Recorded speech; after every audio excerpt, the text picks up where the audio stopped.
Okay, welcome to episode 8 of FPL Dogs Ballyhaunis. I'm your host, Vince the Guru Frayne, also known as Vince Wega. Anyway, guys, I'm waiting for the other guys to get online. It seems to be pretty slow this week. A lot of in-house fighting between the top dogs. Everyone arguing about their selections. It all started with Wolves. What happened to West Ham Wolves? An absolute massacre, as all of you know.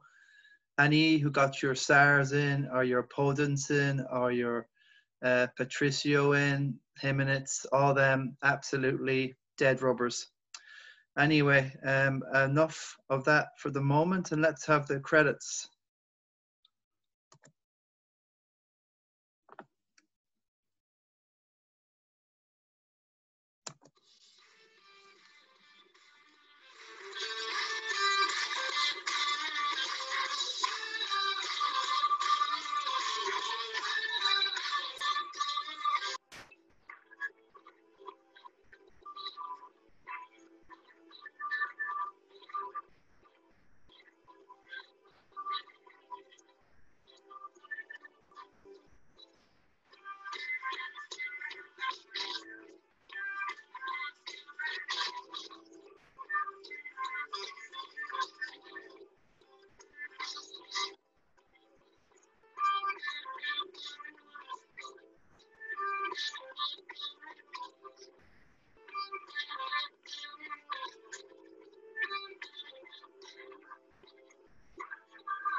Okay, great stuff. I wanted to get a couple of other things in there as well in the news today, of which I want to highlight when I can get a chance.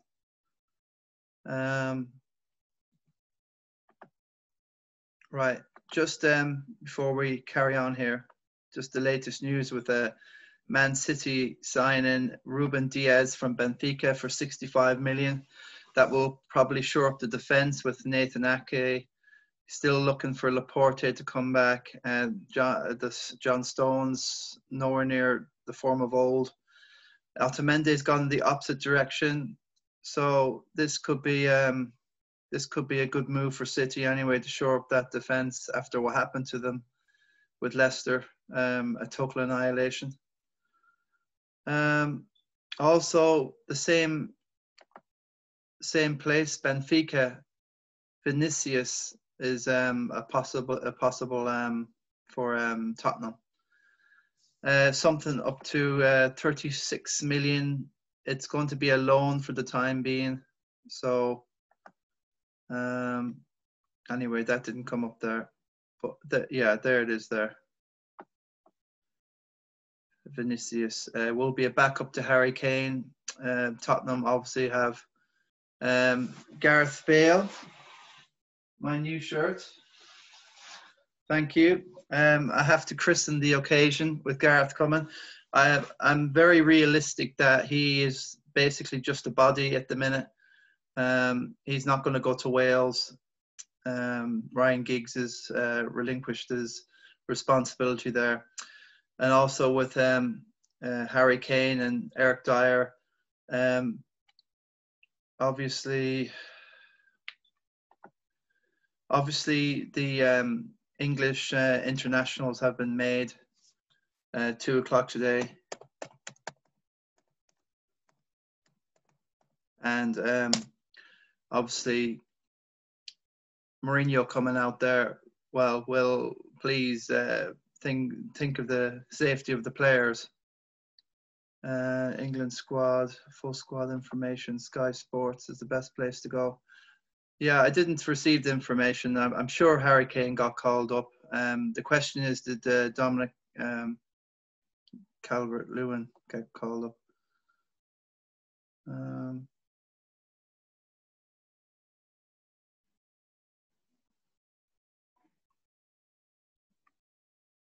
Well, anyway, well, that's just enough fishing anyway.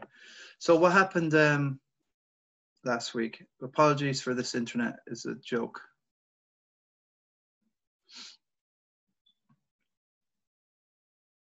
obviously there's going to be massive options for your captain this week. De Bruyne and Sterling playing against Leeds away. Anyone who's overloaded on City assets from last week will be devastated. Nothing really came up from game week 3. The average score was a joke, something like about 42. So do you stick or twist with City? Obviously, Liverpool have got Salah. Wow, internet is really finished here. Yeah, I don't know what's going on here, guys. I've got nobody to. Yeah, nobody's on today. I think everyone's just so down over last game week 3. It's destroyed a lot of people. In the Christy Nicholson pub, of which I'm running, Dave McNamara has, he must have had a good 3 game weeks. Obviously, Mark Phillips has caught him up there. Fergal Walsh, Sean Fitzmaurice is having a good, a very good, like 201 points. Compare that to this guy is in the overall. Henning H from Norway, his team Tollball, and he's 264. So our guys are about 64 points behind him, and he's 39 rank in the world. The reason why I mentioned this guy is I think he's probably got a good record anyway. What's his game? Now I know that he's not free hitted. He's not used a wild card. He's done nothing. Previous placing 246. So I expect him probably to go away in the end. I look at basically overalls. And maybe he's improving year on year. He's getting better. But I mentioned Norway because they've got a fantastic overall. Like last year, 8 of the top 50 were Norwegians.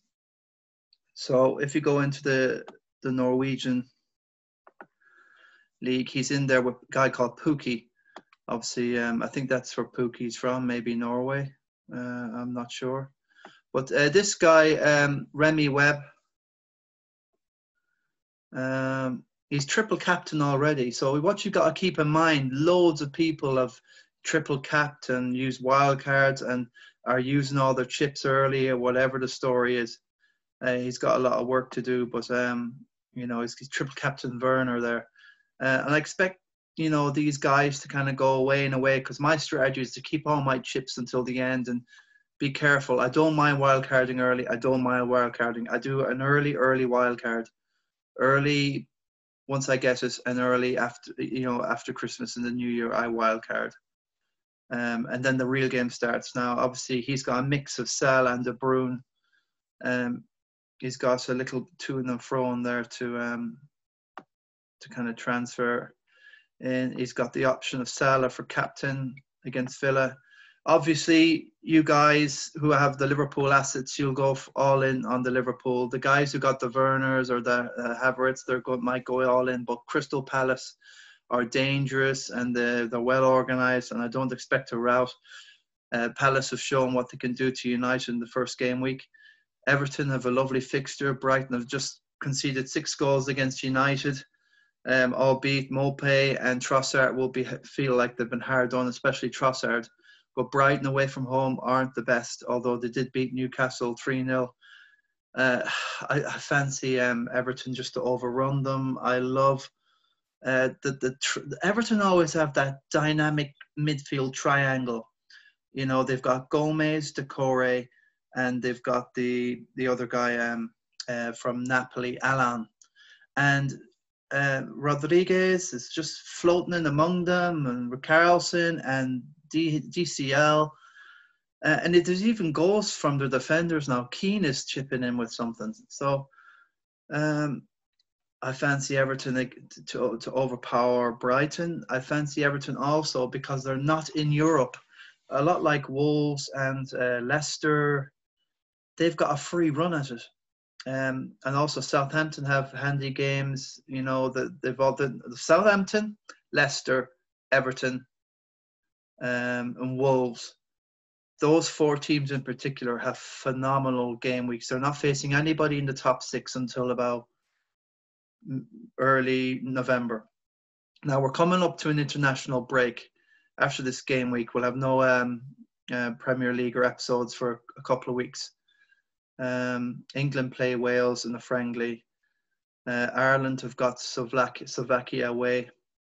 They have to win that, and Northern Ireland have another team. This is to qualify for the European Championships next year. So it's a possibility of a Northern Ireland, Republic of Ireland showdown up in Belfast in Windsor Park. So let's hope that can go on. Now I may have someone.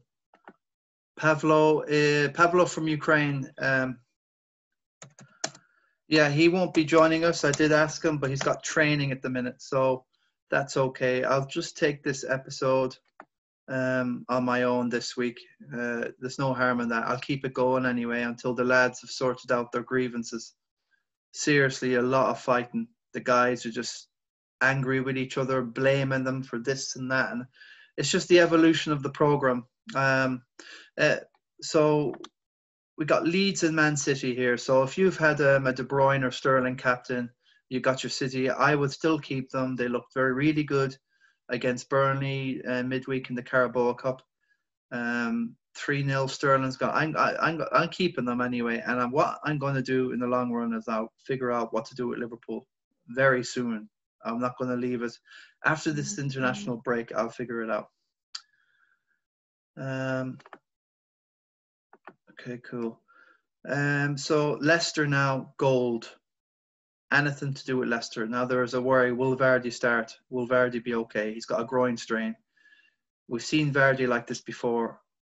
Pulled just before the match if he didn't train proper, prior to the game. Pulled at half time sometimes. It does worry me that he may be rested for that one. I'm not sure. He doesn't have any international duty. They may risk him. He's a great consideration. For me, I've got Jimenez in my team. If he doesn't fire against Fulham here in this game week, I'm finished with Jimenez and maybe all the Wolves assets. If they can't pull off, there's some bookmakers here in Britain that have already paid out on Fulham going down. It's Scott Parker's men are in disarray. The owner has come out saying he's apologising for the team's performance and he needs a whole new back line. I think Fulham have brought somebody in, but they need a new. I think they've brought in a new striker to help Mitrovic. But seriously, I'm keeping Jimenez for that game. If he doesn't fire, he's out, and I'll use a double. Transfer, a mini free hit sort of thing after the international break, and I'll sort out my Liverpool stuff. United and Spurs, you see these big games, I tend to avoid them and try not to have too many of each in one game. In the long run, I prefer these sort of games, the Wolves and Fulhams and the Liverpool versus Aston Villa. Although I do a discredit to Liverpool there, mainly because the Liverpool assets against Fulham really pulled me out of one big time. I had Martinez and Konsa, and both got me 12 points. So otherwise, well, what would the story have been? I ended up in 42 points. Can you imagine it'd be about... so I would have ended up in 30 points if the Villa boys. So what I'm saying is that maybe they may find a way to keep the score down. They look phenomenal. They've got Ross Barkley now that's come in for a loan. Konsa looks brilliant. Martinez now, he made a slight error, the other day, but I wouldn't worry. Did Arsenal let the right keeper go, Leno? They've stuck with Leno. I like this Konsa, obviously, 4.5, only owned. People haven't picked up on that 3.6. He is really quality. And also Martinez is well owned as well. So the problem with Liverpool, okay, is they've got Salah, Firmino, and Mane, and you don't know which one's going to. They're sharing the bonus points. You have Salah in your team. He has to score 2 goals and assist to definitely get you. If he misses a glaring chance, he's marked big time down. Robinson the other day against Arsenal, he gets a goal, but he concedes a big chance. Arsenal score with Lacazette. He doesn't get any. I don't know why defenders are not getting marked down for conceding a goal that was their fault. Strikers are getting done for big misses, right? Especially Salah. Salah's the most harshly treated dude in the whole game for bonus points. And if Mane does anything, he gets them. So for me, Mane is, what is he, 11.9 at the minute. If he's still 11.9, I'd prefer him. It's just sad. Salah just frustrates me. He just doesn't get rewarded in this game with fancy bonus points. TAA Trent had one deflected off the bar by Bellerin. If that went in, wow. But he's still got the bonus points. He's still got the 3 bonus points. I don't know what's going on. Is it just his energy? And the bonus point system is about passing percentage and tackling and interceptions, and that's where you get the points they build up. But Robinson, I think he ended up getting 2 points. But that's the problem with Liverpool. They have to be scoring 3, 4, and 5s, and that's when your Salahs and your Manes will pick up the points. And Firmino just doesn't score at home. He doesn't do Anfield. I don't know what's happened to Bobby. He makes the team work. I think Henderson will be back. So if he's